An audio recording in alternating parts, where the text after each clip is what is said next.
Um dos fatos mais óbvios do universo é que o mal existe. Nosso mundo está entupido de maldade. Mas de todas as filosofias e religiões, o cristianismo é a única que parece prover uma solução adequada para o mal.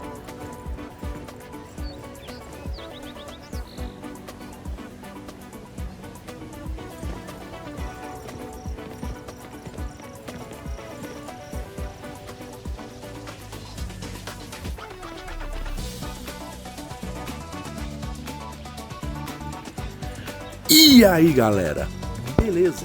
Aqui quem fala é o Pastor Rafoso. Só que não, vocês já sabem que isso aqui é uma zoeira e que eu não sou pastor coisa nenhuma. Eu sou só um cara aí que gosta de falar de Jesus enquanto joga videogame na internet. Se você gosta de teologadas e filosofações, se inscreve no canal aí, porque o papo aqui é sempre na direção de assuntos pertinentes à igreja e à fé cristã. Eu largo essa gameplay de fundo aí pra vocês terem algo mais interessante pra ver do que a minha cara, mas o conteúdo apresentado visualmente aqui serve unicamente ao propósito de encheção de linguiça. Se vocês quiserem dar play nisso aí e deixar rodando enquanto faz outra coisa, é nóis também. Esse vídeo é mais um episódio da série Básico do Básico, onde eu explico os pontos mais centrais do cristianismo sem me limitar ao ponto de vista de uma denominação em específico. A ideia aqui é que tudo que for dito durante essa série possa ser confirmado por qualquer pessoa de qualquer igreja. Hoje, o vídeo vai ser sobre o Evangelho. A palavra Evangelho significa boa notícia. Se você cresceu num lar cristão, isso provavelmente é algo que você já sabe. Pro cristianismo, o Evangelho é a boa notícia de que o Senhor Jesus Cristo derrotou todo o mal e toda a maldade. Como ele fez isso? Vamos começar do início. A gente acredita que atualmente o mundo está subjugado pelo poder do mal e da escuridão. E Deus permitiu que isso acontecesse. Por que, Rafoso? Ele não era poderoso bastante para impedir? Era, mas ele deixou porque nós nos aliamos ao mal. Nós somos responsáveis pelo mal que existe no mundo, e essa é uma pílula muito difícil de engolir se você quiser virar cristão.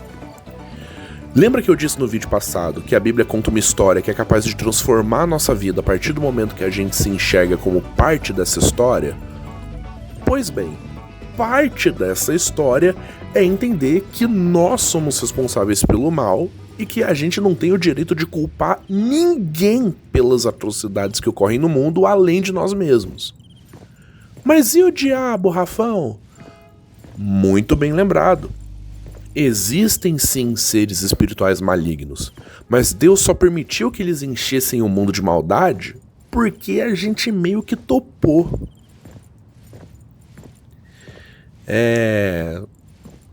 Então assim, Deus fez a gente bom. Então o mundo em si não é mal. E nós não somos maus por natureza. Mas nós fomos corrompidos pelo mal junto com o mundo, pelo fato de nós termos nos aliados com as forças do mal. Por causa disso, todos nós merecemos morrer nesse estado de pecado. Mas Deus ainda nos amou, né? Deus ainda amou o mundo. Então ele mandou o filho dele para que esse filho, Jesus, fizesse o que nenhum de nós jamais iria conseguir fazer. Jesus, verdadeiramente homem e verdadeiramente Deus, viveu uma vida perfeita e sem pecado e nos mostrou como viver uma vida segundo as intenções de Deus. Jesus morreu numa cruz e quando ele morre na cruz, ele leva com ele todos os pecados do mundo. Ele foi o cordeiro sacrificial que tomou o sofrimento que a gente merecia e pagou o preço pelo perdão dos nossos pecados. Ao ressuscitar dos mortos fisicamente no terceiro dia, ele triunfa sobre todo o pecado e sobre toda a maldade. Ele é o primogênito dentre os mortos, ou seja, ele é a primeira pessoa que ressuscitou dos mortos. E um dia ele vai ressuscitar todos nós, né? Ele vai trazer todos nós de volta dos mortos. Então, agora, Jesus já derrotou o mal, certo? O problema do mal já foi resolvido. O problema do pecado já foi resolvido. E agora a gente vive no que é chamado de já e ainda não. Porque Jesus já derrotou as forças da escuridão, mas ainda não baniu elas totalmente da existência. Ainda. Então, tipo, a gente diz que Jesus está reinando sobre o reino dele agora, certo? O reino de Deus já é uma coisa. E todos nós somos chamados a nos juntar e a participar desse reino que já está entre nós aqui e agora. Como a gente faz isso? Acreditando, colocando a nossa confiança na vitória do Rei Jesus. Mas esse reino não vai ser totalmente consumado, né? Ele não vai se instalar completamente, e o mal e a escuridão não vão ser totalmente banidos desse mundo até Jesus voltar. Por isso que o mundo que a gente vive hoje é um mundo num estado de tensão, né? No já e ainda não. Agora, se Jesus não tivesse morrido pelos nossos pecados, a gente nunca seria bom o suficiente para entrar no reino eterno de Deus por conta própria, por mérito próprio. Mas, por causa do que Jesus fez, porque Jesus morreu pelos nossos pecados e ressuscitou dos mortos, derrotando o mal, Deus pode perdoar os nossos pecados sem deixar nenhum pecado impune. Deus é um Deus santo e justo. Ele não pode deixar nenhum pecado impune. Mas ele também nos ama e não quer que a gente morra nesse estado de pecado, nesse estado de corrupção. Por isso, Deus enviou Jesus para redimir a gente e nos restaurar. Se você cresceu na igreja, você deve saber esse versículo de cor, porque Deus amou o mundo de tal maneira que deu o seu Filho unigênito para que todo aquele que nele crer não pereça, mas tenha a vida eterna. João 3,16. Existem várias traduções disso, mas todas dizem basicamente a mesma coisa. O que isso significa? Essencialmente, significa que a salvação é oferecida a todos. Mas Rafão, você é presbiteriano, você não é calvinista, você não acredita nos 5 pontos? Acredito, e não tem problema, eu posso confirmar isso mesmo sendo um calvinista de 5 pontos. Em Jesus, a salvação é oferecida a todos, mas só aqueles que realmente se arrependerem e acreditarem em Jesus, colocarem a confiança em Jesus, descansarem em Jesus, vão ser realmente salvos. Pensa assim, Jesus está reinando sobre o reino dele agora. Nesse exato momento em que eu gravo esse vídeo, nesse exato momento em que você está ouvindo isso já é uma realidade. Jesus já é rei. E existe uma guerra espiritual entre o reino de Deus e o reino da escuridão. Um dia, Jesus vai vencer essa guerra. No dia que Jesus voltar, acabou a guerra. Quando isso acontecer, você vai querer estar do lado certo, mano. Eu vou falar mais disso no próximo vídeo, que o tema vai ser céu e inferno, mas eu vou adiantar o seguinte. Não pense que acreditar em Jesus... Não encare a fé em Cristo como uma passagem para o céu. Encare isso sob a ótica do que eu disse. De que lado você está?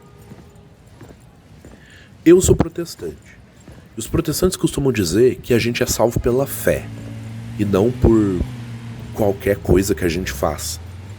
Não existe a mínima possibilidade de alguém ser capaz de merecer a própria salvação. Não importa se você nunca desobedeceu os seus pais, não importa se você nunca partiu o coração de ninguém, não importa que você deu a vida inteira dinheiro para os pobres, não importa se você nunca fez algo de muito errado ou muito absurdo, não importa, porque não é assim que funciona. Mas se você colocar sua fé em Jesus, se você depositar sua confiança em Jesus, você vai receber a dádiva da salvação. Um presente muito caro para Deus, mas em Jesus, Ele oferece pra gente de graça. É assim que funciona. A gente não merece nada. A gente é salvo somente através da fé, não por obras. Agora, não me entendam mal. Nossas boas obras são uma parte importante na hora de servir o reino de Deus. E quando a gente acredita em Jesus, o Espírito Santo nos capacita a realizar boas obras. Então, boas obras são um aspecto essencial e definidor da vida cristã. O meu ponto aqui é que não é isso que nos justifica diante de Deus. O que justifica a gente diante de Deus é a fé. E essa realmente é uma boa notícia. Todas as outras religiões dizem em algum sentido, de um jeito ou de outro, que você precisa merecer alguma coisa. Em algumas religiões você tem que acumular bom karma e dessa forma você escapa do ciclo de reencarnação e entra num estado eterno e impessoal de plenitude. Outras religiões dizem que se você fizer coisas boas o suficiente você consegue merecer a sua entrada no paraíso. E mesmo que exista algum aspecto de graça, ainda existe essa questão de você merecer entrar no céu ou no paraíso, ou qualquer nome que derem para isso. No cristianismo não é assim. Não é a gente se esforçando para subir até Deus. É Deus descendo até a gente em Jesus. Isso é o Evangelho. Agora, eu não acho que a gente deveria reduzir o Evangelho a simplesmente um jeito que a gente tem de ir pro céu. Porque, mesmo que tecnicamente seja isso, não é só isso, tá ligado? É muito mais que isso. Mas também não é menos do que isso. O Evangelho não é só sobre a salvação das nossas almas pra gente poder ir pro céu. É sobre a restauração de todas as coisas. Se trata da redenção do mundo inteiro. Porque não foram só os humanos individualmente que caíram no pecado. Não é só a gente que sofreu essa corrupção. Toda a boa criação de Deus foi corrompida nesse processo. A Bíblia diz que o pecado afeta toda a criação. Por isso que a morte está praticamente programada no nosso universo. Mas quando Jesus voltar, ele vai restaurar inclusive o mundo físico.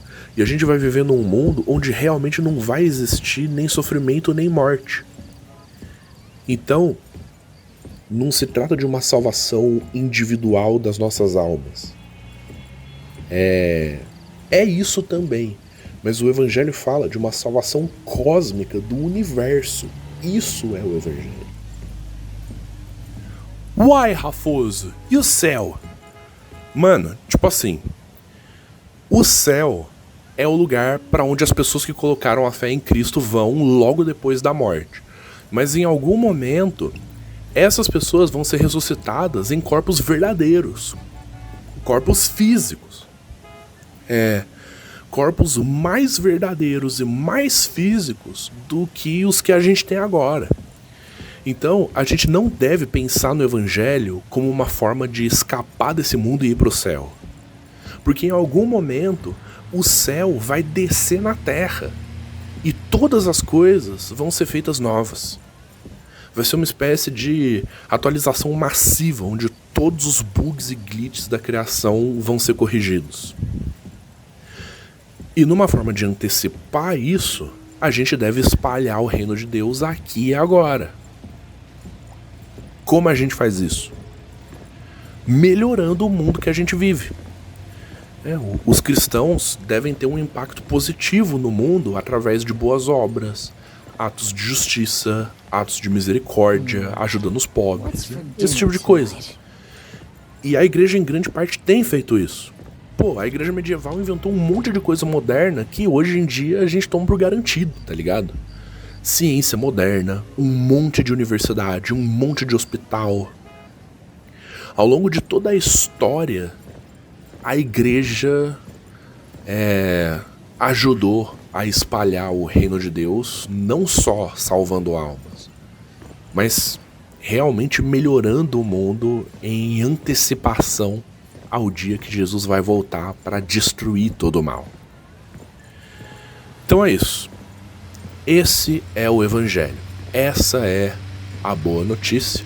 E como eu disse, a gente não devia encarar isso como um jeito de ir pro céu, porque essa boa notícia que a gente está falando é que um dia o céu e a terra vão ser a mesma coisa, porque Jesus destruiu o mal.